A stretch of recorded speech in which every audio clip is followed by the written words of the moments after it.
Selamat datang kembali dalam video pembelajaran daring untuk mata kuliah Aljabar Linear yang diselenggarakan di program studi Teknik Informatika, jurusan Teknik Elektro, Fakultas Teknik Universitas Samratulangi. Video kali ini saya akan membahas mengenai panjang vektor, vektor satuan, serta jarak antara dua vektor. Nah, seperti biasa, materi ini saya adaptasi dari buku Elementary Linear Algebra karya Ron Larson. Nah, ini adalah bahasan kita di video ini. Jadi yang pertama, kita akan membahas mengenai panjang vektor dan vektor satuan. Mari kita mulai dengan melihat definisi dari panjang vektor. Nah, misalkan kita punya vektor seperti yang ada di samping saya ini, ya, dapat kita lihat di sebelah saya itu. Nah, jadi ada sebuah vektor V, ya, dengan komponennya V1 dan V2. Nah, komponen V1 dan V2 ini kalau kita gambarkan, maka biasanya kita menggambarkan V1 dan V2 ini di posisinya ada di sini ya. Jadi ini adalah V1-nya, ya. Ini adalah V1-nya. Kemudian ini adalah V2-nya. Nah, kita biasanya menggambarkan V1 dan V2 ini sebagai komponen-komponen dari vektor ini. Tetapi sekarang ketika kita menggambarkan V1 melekat pada sumbu horizontal dan V2 ada pada sumbu vertikal seperti ini. Ya, karena biasanya kan kita uraikan dari sini ini V1-nya, kemudian ini V2-nya ya. Nah, sekarang kalau kita uraikan dalam bentuk seperti ini ya, yang mana sebenarnya sama saja ya. Kalau kita mau taruh dari atas sini, nah maka ini membentuk sebuah segitiga ya. Ini membentuk sebuah segitiga yang siku-siku. Jadi di sini sudutnya itu membentuk 90 derajat. Nah, otomatis si vektor tersebut membentuk hipotenusa ya atau sisi miring dari segitiga siku-siku ini. Nah, dengan demikian, dengan demikian kalau kita lihat ini adalah vektor yang ada pada V2 ya. Jadi ada komponennya ada dua. Kita mulai dari R2 dulu ya. Jadi ini komponen pada R2, vektor pada R2, komponen-komponennya adalah V1 dan V2.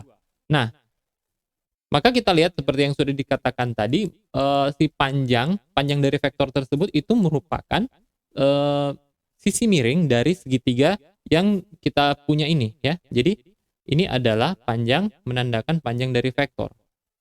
Nah, sementara otomatis kita lihat panjang sisi-sisi lainnya yaitu V1 dan panjang V2 ini dalam bentuk absolut ya. Jadi nilai absolutnya dari V1 dan V2. Oke, maka dalam vektor tersebut kita terapkan teorema Pythagoras, maka kita bisa menemukan nilai dari si panjang vektor tersebut atau norma dari vektor tersebut atau ada juga kita sebutkan sebagai magnitude dari vektor tersebut.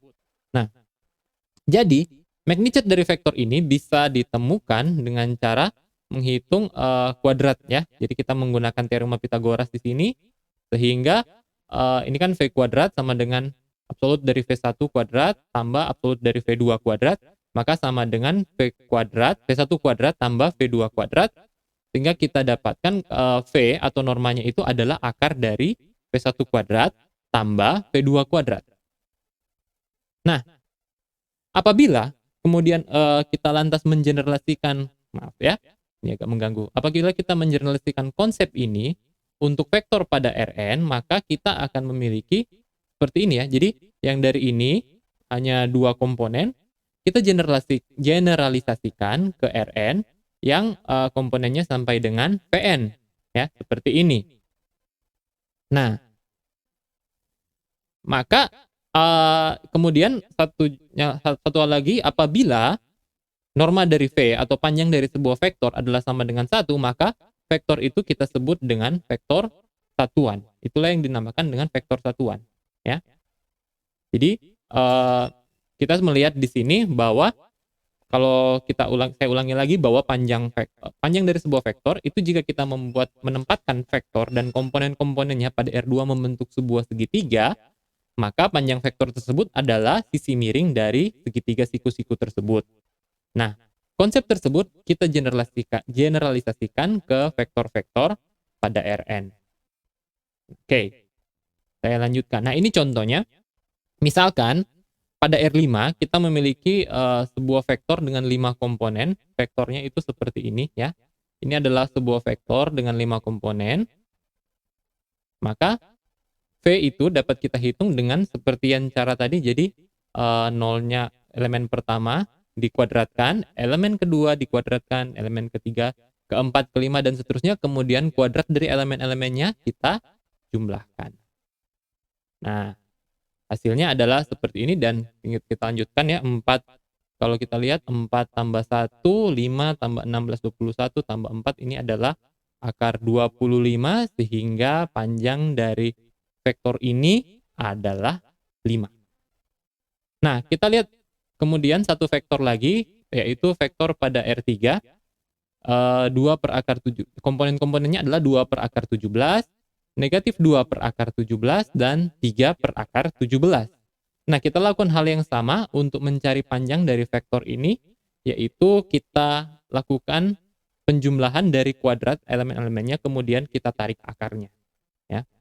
Nah, jadi kan 2 per akar 17 pangkat 2, kemudian negatif 2 per akar 17 pangkat 2, dan 3 per akar 17 pangkat 2. Kalau kita lihat hasilnya tentu saja 2 kuadrat itu 4. Akar 17 jika kita kuadratkan adalah 17, dan seterusnya. Maka kita dapatkan ini penjumlahan dari 4 per 17 tambah 4 per 17 tambah 9 per 17. Berarti ini 4 tambah 4, 8 tambah 9. Berarti akar 17 per 17, sehingga hasilnya sama dengan akar 1. Atau kalau akar 1 berarti kan hasilnya adalah 1, sehingga vektor ini merupakan sebuah vektor satuan ya. Jadi vektor ini merupakan sebuah vektor satuan. Nah, kalau kita lihat ilustrasinya adalah seperti di sini. Jadi ini adalah V yang tadi yang kita punya ini, vektor pada R3, kita gambarkan pada bidang pada ruang seperti ini ya. Nah, ini adalah penjabaran dari komponen-komponennya, sudah saya tidak saya tuliskan lagi. Tapi kita lihat bahwa ini merupakan sebuah vektor satuan. Oke. Nah, kita sudah melihat tentang vektor satuan. Kita lanjutkan dengan melihat mengenai vektor satuan standar. Apa itu vektor satuan standar? Nah, kita bicara tentang vektor satuan standar, itu sebenarnya kita menarik kembali ke vektor-vektor pada basis standar dari Rn. Ya. Jadi, setiap vektor pada basis standar itu memiliki panjang sama dengan 1, atau merupakan vektor-vektor satuan. Misalnya, pada R2, ini adalah basis standarnya ya, 1, 0, 0, 1. Maka setiap vektor ini merupakan vektor satuan. Demikian juga jika kita pada R3 ya, 1, 0, 0, 0, 1, 0, 0, 0, 1, masing-masing vektor ini ya merupakan vektor satuan. Nah, hal tersebut bisa kita generalisasikan untuk ruang vektor lainnya. Oke. Nah, kemudian bicara tentang panjang hasil perkalian dengan skalar ya. Nah, panjang hasil dari perkalian dengan skalar sudah pernah saya bahas dalam video sebelumnya. Jadi apabila sebuah vektor itu dikalikan dengan skalar, maka otomatis arahnya berubah ya. Arahnya bisa mengalami perubahan. Tetapi apabila kita lihat dua konteks di sini ya. Pertama, C itu yang pasti untuk yang dua gambar ini, C itu lebih dari 0 ya. Untuk C lebih dari 0, maka vektor barunya itu akan berimpitan ya.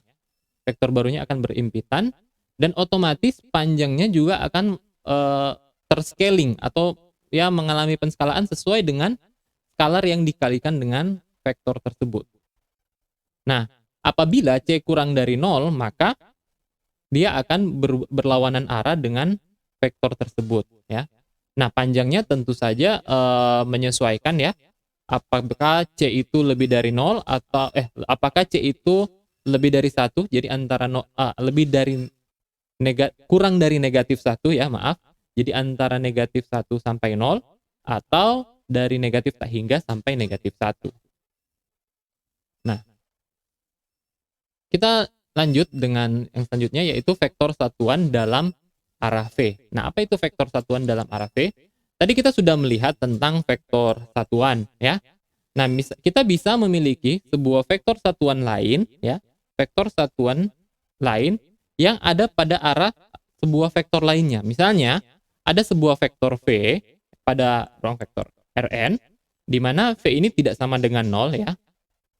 Maka di sini vektor U itu disebut sebagai vektor satuan pada arah V apabila U ini sama dengan V, vektor V dibagi dengan norm atau panjang dari vektor V tersebut ya.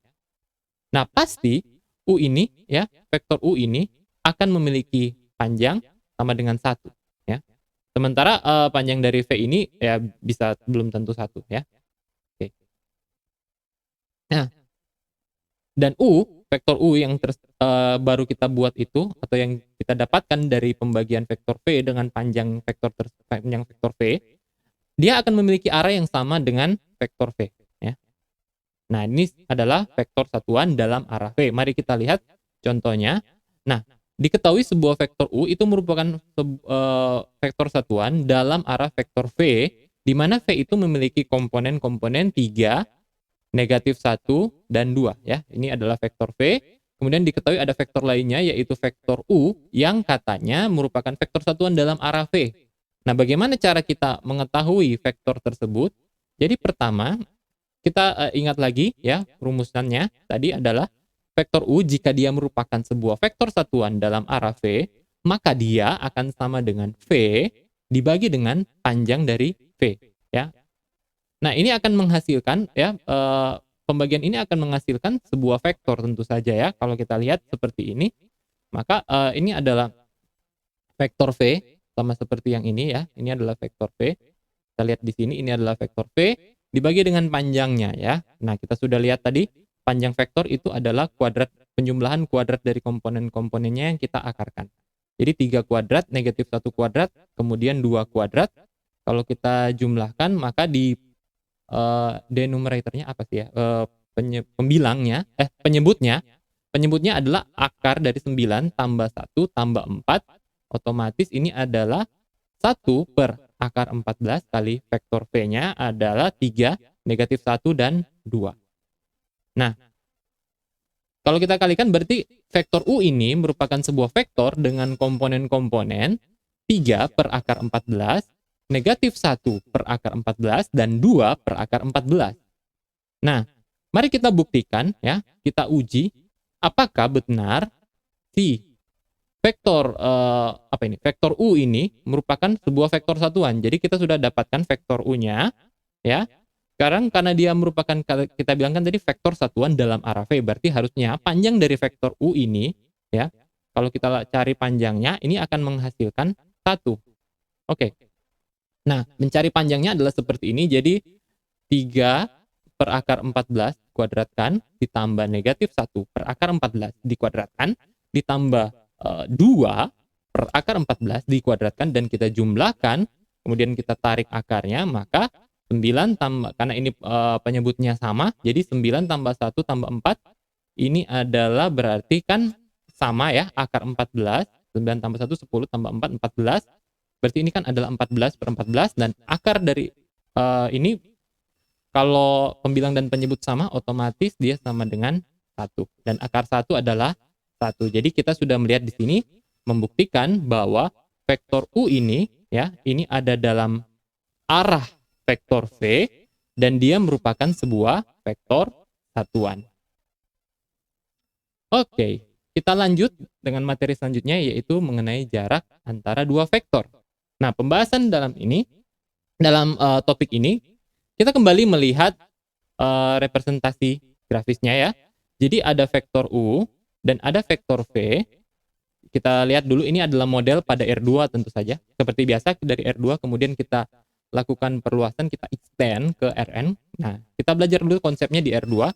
Jadi U dan V adalah vektor-vektor pada R2. Nah, U dan ini ya, U1 ini komponennya U1, U2 dan V1, V2. Maka jarak antara keduanya bisa kita hitung ya dengan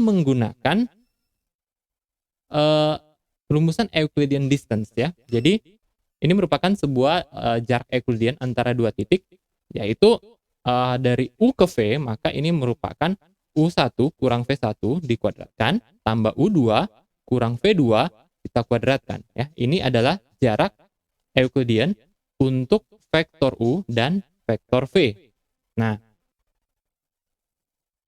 dalam terminologi ini juga bisa, ya jadi ini merupakan jarak dari vektor U dan vektor, jarak antara vektor U dan vektor V, dan kita bisa melihatnya sebagai ya panjang dari vektor U kurang vektor V. Jadi ini norm dari vektor U kurang vektor V. Nah, kita lihat di sebelahnya. Jadi dengan U sama dengan U1 U2 dan V sama dengan V1 V2, maka karena kita bilang tadi sesuai yang ini adalah kita memandangnya sebagai panjang dari U kurang V, maka ini adalah normnya. Jadi kita lihat rumusannya ya sama dengan Euclidean distance yang ada di sini, ya. Nah, dengan demikian jaraknya itu adalah seperti ini. Jadi kita bisa tuliskan jarak antara UV itu adalah sama dengan panjang dari vektor U dikurang vektor V, ya. Jadi vektor U kurang vektor V, kemudian kita hitung panjangnya.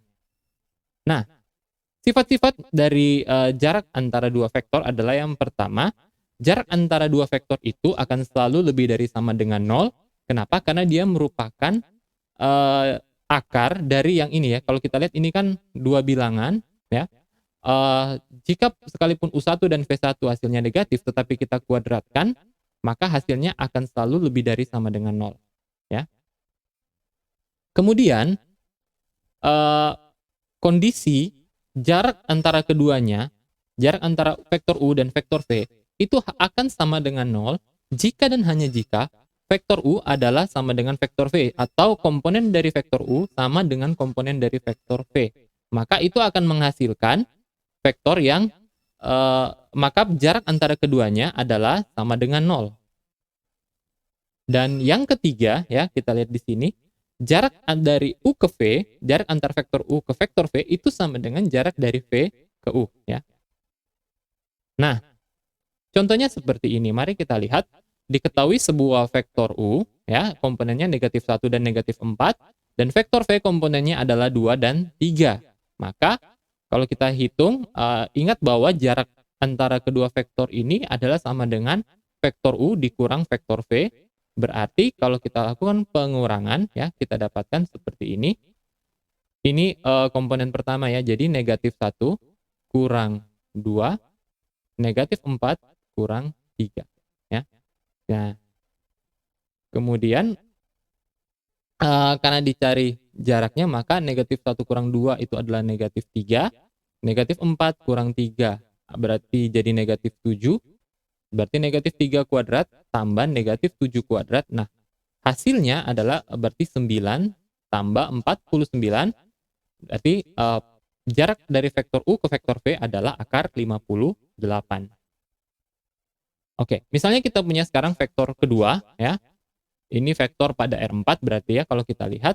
Nah, ini U itu komponen-komponennya ada 3, minus 1, 0, negatif 3, dan kemudian V itu komponen-komponennya adalah 4, 0, 1, dan 2. Nah, mari kita lihat sama seperti tadi, jadi kita lakukan pengurangan antara kedua vektor ini, kemudian setiap ini kan jadi membentuk sebuah vektor baru ya, U kurang V jadi sebuah vektor, 3 kurang 4, 3 kurang 4 berarti negatif 1, negatif 1 kurang 0, negatif 1, 0 kurang negatif 1, negatif 1, negatif 3 kurang 2 berarti jadi negatif 5, hasilnya seperti di bawah. Yang kita lihat di bawah ini ya. Nah, kemudian kita kuadratkan masing-masing komponen tersebut. Jadi 1 tambah 1 kan negatif 1, kalau dikuadratkan dia jadi positif 1. Negatif jadi 1 tambah 1 tambah 1 tambah 25 atau ini sama dengan akar dari 28. Nah, kita bisa tarik keluar bentuk akarnya, bisa kita sederhanakan. Jadi akar 28 kita ingat 28 itu adalah 4 kali 7. Berarti ini adalah akar 28 sama dengan akar dari 4 kali 7 atau akar 4 kali akar 7. Nah, akar 4 adalah 2, maka ini sama dengan 2 akar 7. Baik, sampai di sini untuk video saya kali ini. Semoga video ini bermanfaat untuk Anda. Sampai jumpa di video saya yang selanjutnya. Terima kasih.